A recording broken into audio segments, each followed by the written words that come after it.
Hey, Christy Mattoon here from Mind Rewire, Tools for Subconscious Change. I'm super excited to be here with you again. We're still talking about prayer. This is actually part 3 of a video series that I'm doing on prayer and an effective way to pray. And so today we are actually talking about kind of the components of prayer and how you can put a very simple, effective prayer together. So we're going to go through actually the prayer of Jabez that's found in 1 Chronicles. It's 1 Chronicles 4:10. And this little prayer is found kind of tucked in between a lot of chronology of just a bunch of names that are listed in there.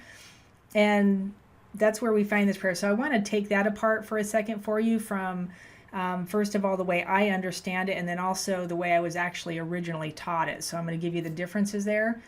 So we're going to step right into this. If you haven't yet, go ahead and like Mind Rewire or subscribe to Mind Rewire. If you want, hit the bell so you can get notifications for when I go live. I greatly appreciate that because it helps my standing on YouTube. So thank you for that. So let's go right into this. So the parts of prayer that we want to be able to utilize and use are, first of all, acknowledging. I'm just going to list this out for you, and then we'll go into what each one means. So acknowledging. Know it's yours. Whatever that thing is you're praying for, you got to know it's yours. Be grateful, and then keep doing that. Okay, this is pretty super simple.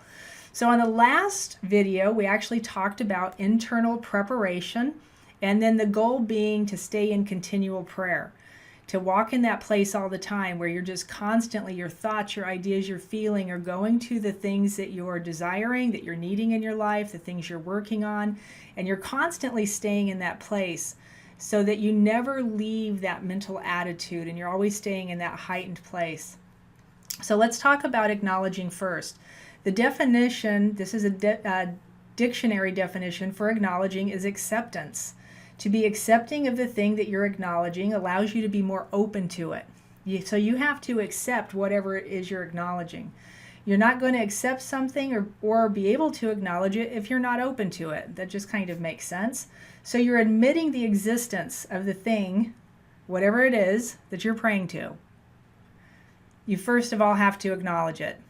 The reason I'm actually talking about this is because there is a huge contention in the spiritual world, the Christian world, the religious world, however you want to talk about it, about admitting the existence of a God, of the God of Israel, of energy as we know it, of the understanding of us being one inside this big energy ball that we live in, about where that all started, about how it came down into this place, and how each one of our spirits are still linked, each one of our souls are still part of the same greater scope of what is.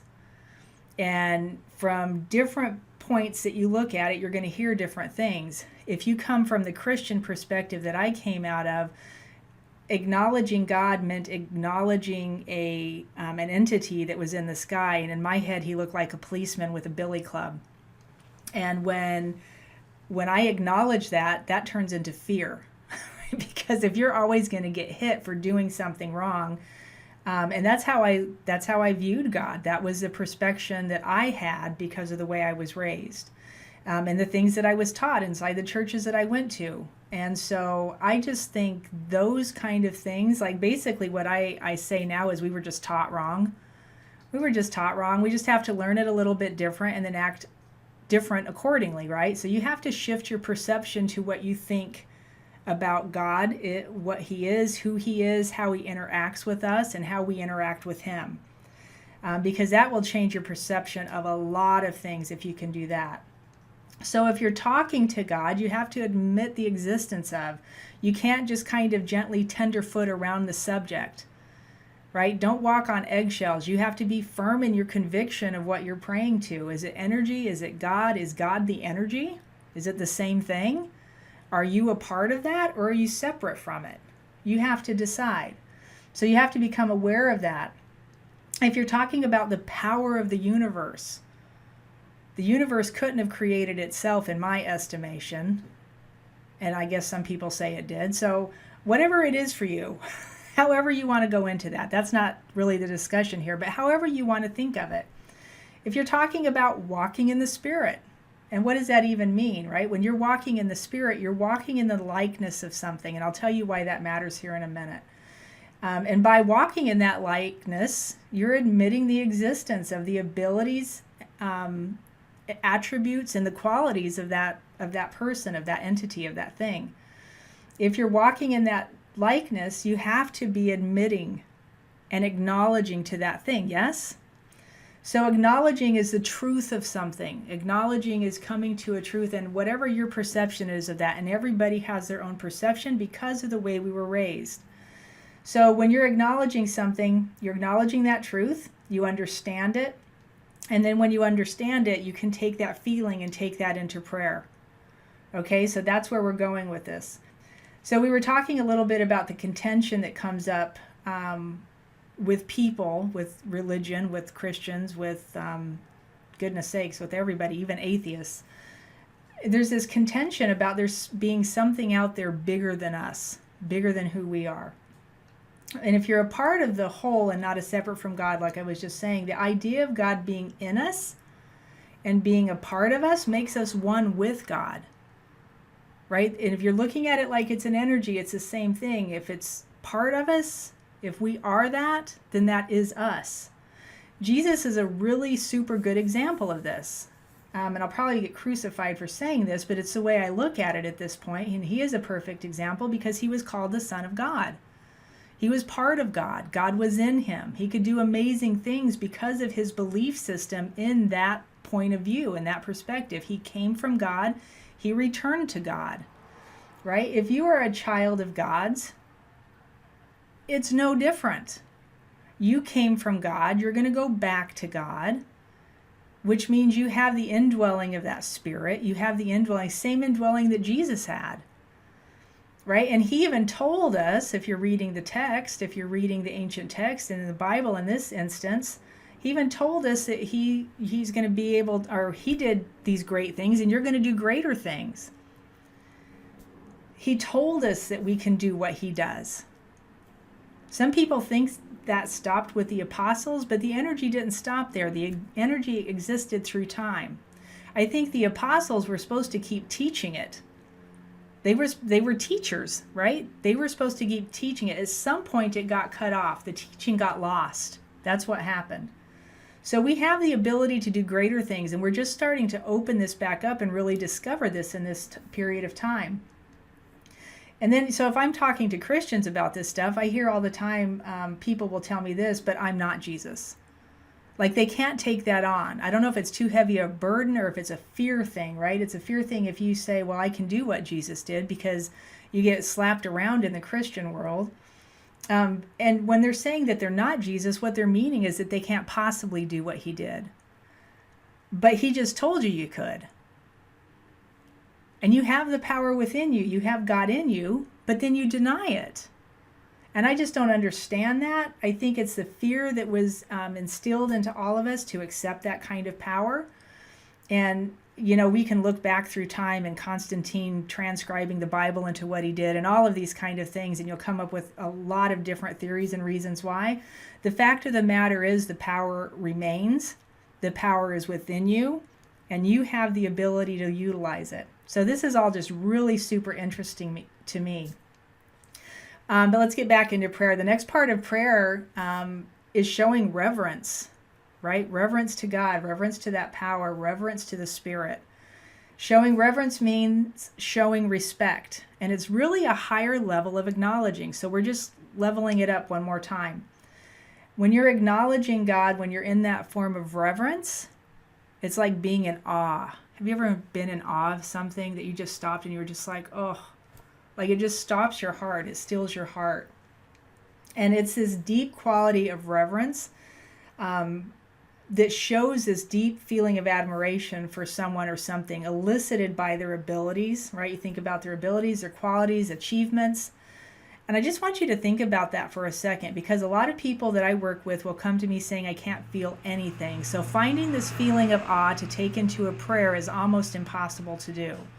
So we have to teach you how to feel. We have to teach you how to be responsible for your feelings and take authority of those feelings, and understand what deep admiration feels like. So this is one of the ways that I do this with people so that they can take it into their form of prayer.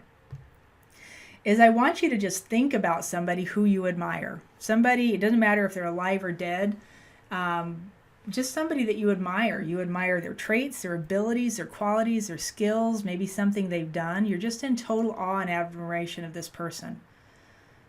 And it's that little admiration part, right? We're probably not to awe yet, but that little admiration part, I just want you to feel that admiration. Just notice it. What does it feel like?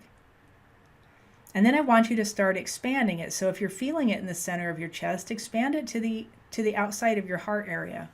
And just notice it. Just feel it. Keep thinking about them and feeling the admiration for what they did, how they acted.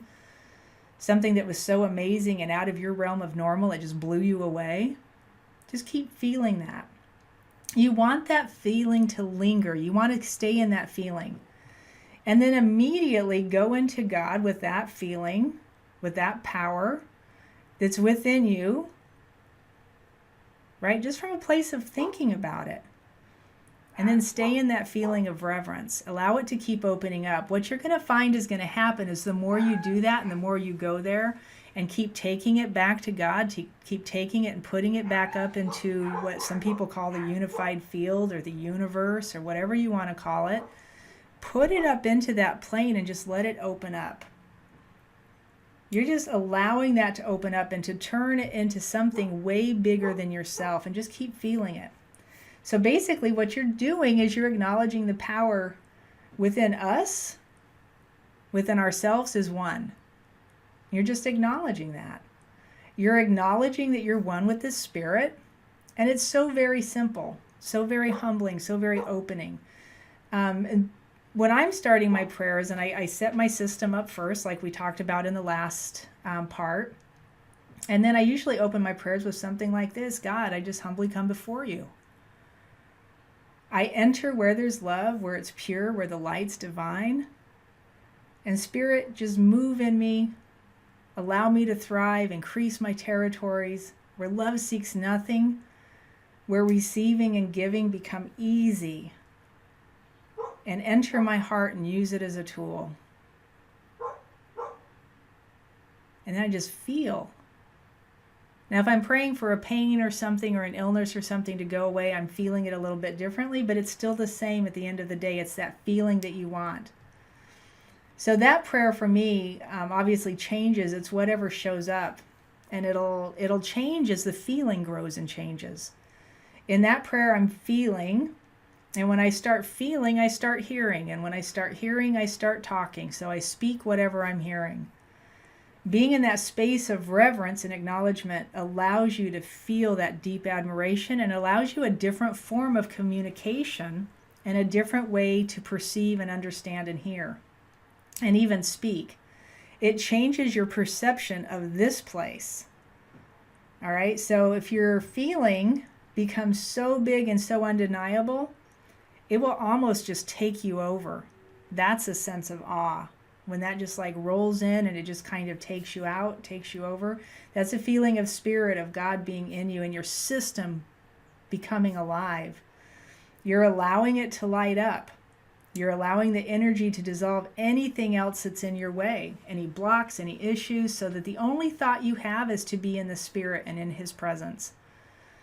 So a lot of times concerning prayer from a Christian standpoint, people will ask how to pray, or we're taught how to pray, and we're point towards different prayers in the Old Testament and in the Bible.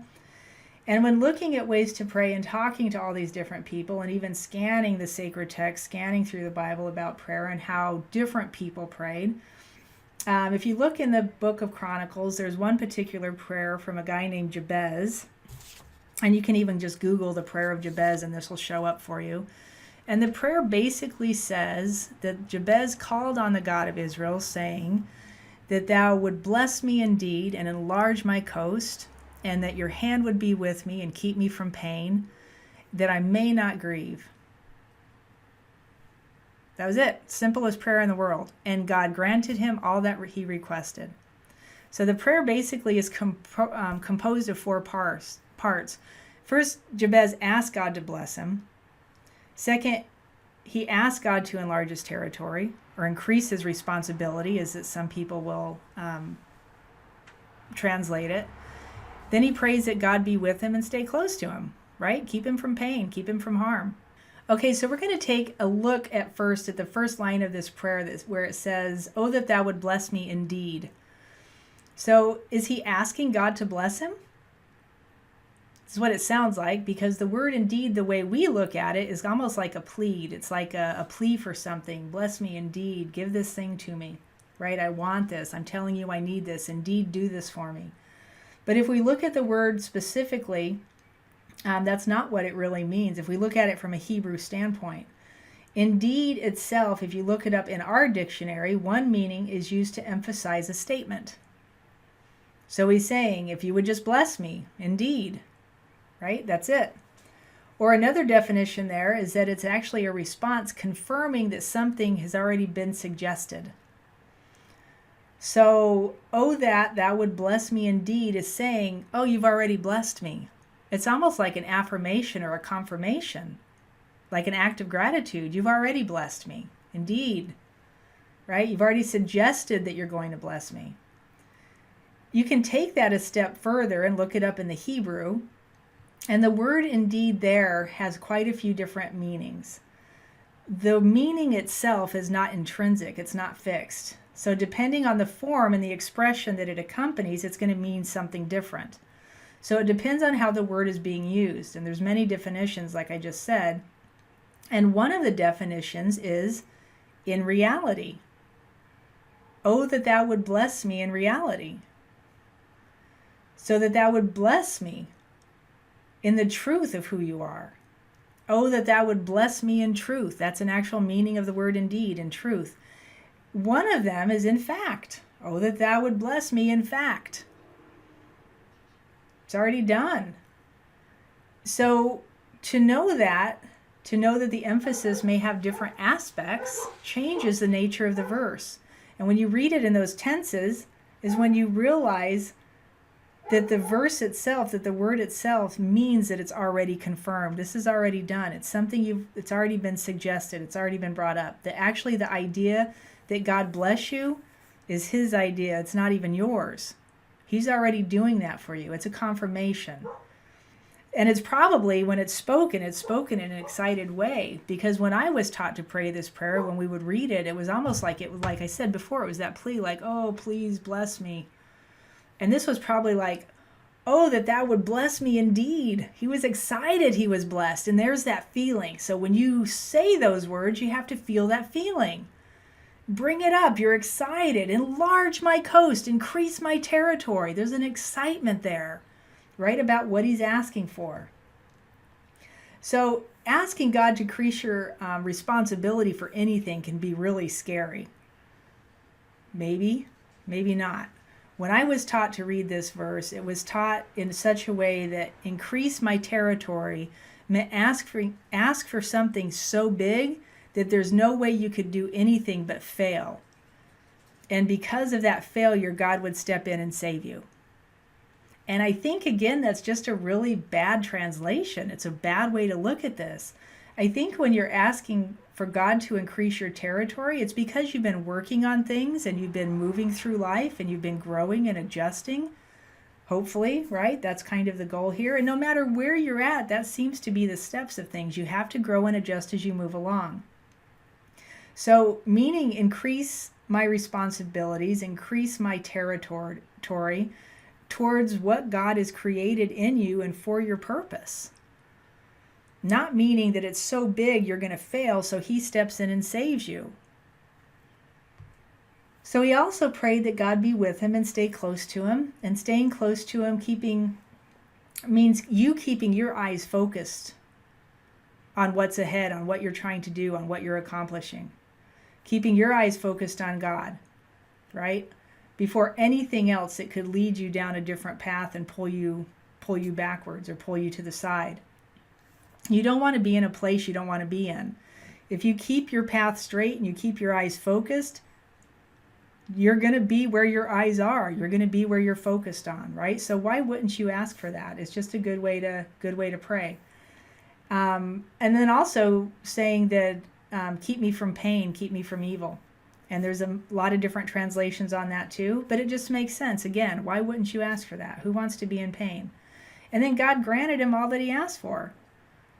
So that's why I follow or I translate this prayer into my personal prayer life, because he's specifically grateful for God's blessing. He's not asking God to bless him. He's asking to increase his territory, to give him more responsibility because he's ready for it, or he wouldn't be asking for it, and to stay close to him and to keep him from harm. That's just about as simple as it gets. Go into gratitude and feel it as you're praying it. So what I would do is I would sit down and I would take this simple prayer and I would write down my own, and then I would feel it. And I would try and just ingrain myself in that feeling. Use your own style. Talk the way you talk. I hear a lot of people, when they start to pray, they'll all of a sudden go into these like flowery words of King James kind of prayer. Don't do that. Use your own voice. Use the way you talk. God's going to hear you. He knows your voice, and he's going to know exactly what you're talking about. So use your own style. And when you're talking, that power within has to come out. You have to bring that into the picture. God's going to know it. God's going to know who you are. I think this is the best way to do it. So I hope this helps. I hope it helps you on your journey. So for part 4 next week, we're going to be going into the bulk of prayer, which is specifically when you're asking for different things, and then with gratitude at the end of the prayer. So meet me back here for the next part 4. Go ahead and subscribe to this channel. Look at mindrewire.com if you want to have a free strategy session with me, if you're curious about subconscious change and how it relates to all of this stuff. And I'll see you again tomorrow.